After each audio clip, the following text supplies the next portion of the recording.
If they keep coming inside, they're predictable. You get yourselves level on the box, and you go, okay, what are you going to do with it? Shoot from there. Our keeper's going to save it. If you keep doing the same things, you're not really hurting the opposition, and we've become predictable in that way. You know what really frustrated me there near the end, though?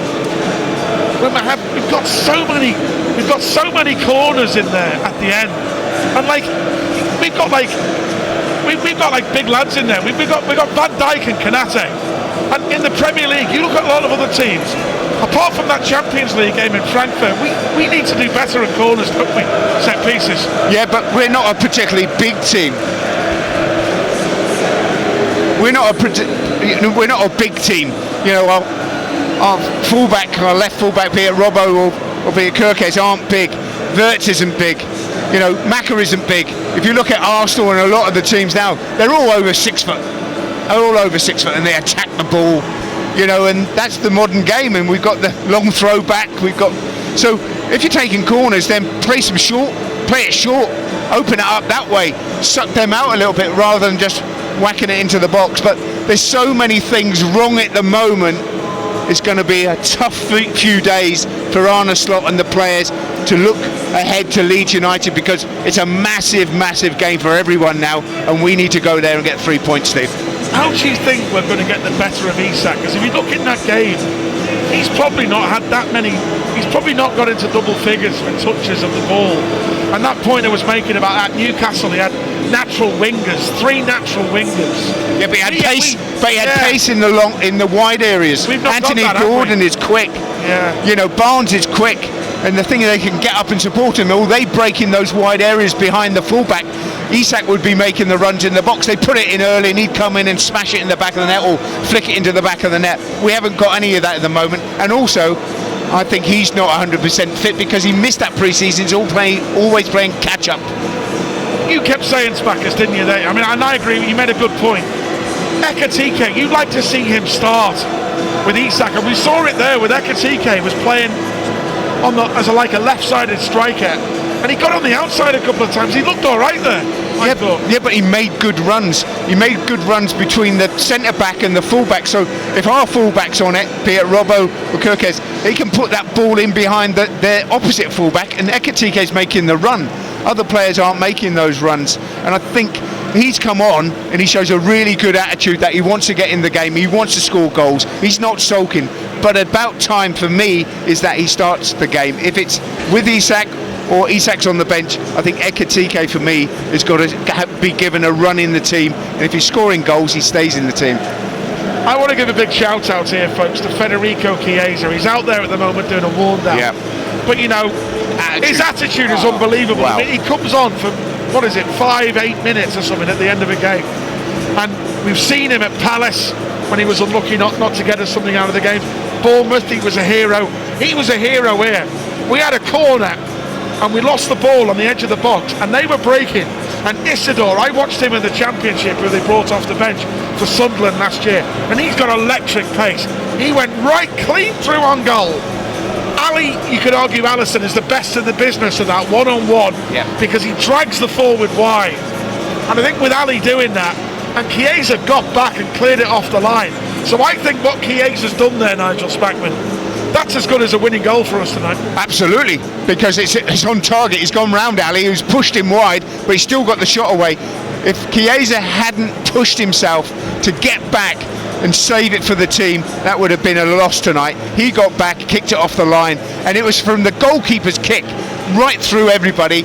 Ali came out, pushed him wide, but Chiesa was absolutely wonderful getting back. He showed a great attitude once again, as he always does when he came off the bench.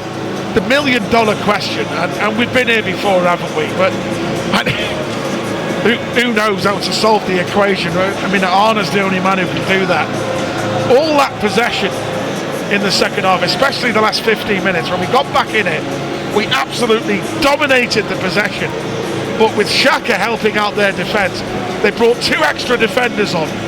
We could not break them down. Now, you look back to the team last year, and I think these are really big misses in terms of our creativity, what we're missing. you could easily argue the Trent factor in that. Trent was a world-class player. I know fans weren't happy the way he left to go to Real Madrid. Our most creative. We're missing our most creative player. He had over 80 Premier League assists.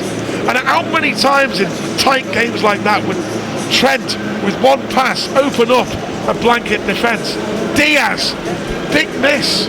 Big miss. Oh, absolutely. I mean, Trent, when he was on it, is the most creative player. He could score goals as well, brilliant at free kicks, delivery, excellent. Everybody knew that if he put the ball in, you've got a chance of getting a goal. You know, on the other side, Diaz, who could take players on, but his work rate and his protection of the left back as well, him and Robbo down that side were brilliant. And he could go on the outside. He wasn't always coming inside. He'd stretch the game on the outside. And we're missing that. But there's so many things we're missing. And I think sometimes you can, as a manager, as a coach, you can get blinded by everything. And sometimes you just need to sit down and go, right, I'm going back to basics. And it doesn't matter, I'm not picking people on reputation anymore. I'm picking people from what I see in training and what I see every day. And I think Arne's got to make some big decisions, because otherwise more and more pressure comes on you as a coach, as a manager, because everybody's looking at you to make decisions and get it right.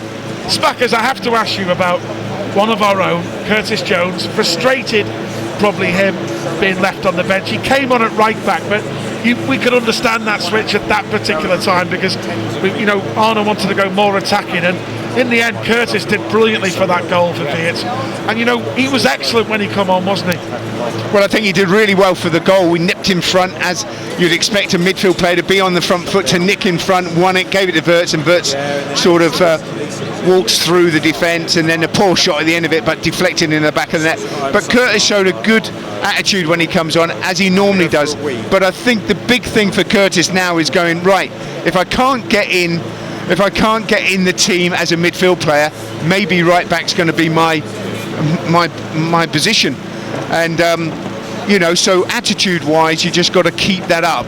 But I think he's frustrated that he's not in the team, and maybe Arne look at it and go, well, now I've got Joe Gomez fit, hopefully Bradley's going to be fit, Frimpong's going to be fit soon, maybe Curtis is going to start in my midfield, and then he won't be so frustrated. But he's got to do it, and do it well, to stay in the team. Just going back to that Ekatike-Isak link-up, I mean, the last time we saw it tried, really, from the start, we scored 5 goals in Frankfurt in the Champions League, and Arne seems a bit reluctant to just play the two of them at the moment. But I agree with you. I'm quite excited at the prospect of the two of them having a go. And when these are hard times, we're struggling to create in the final third, struggling to score goals, why not give it a go?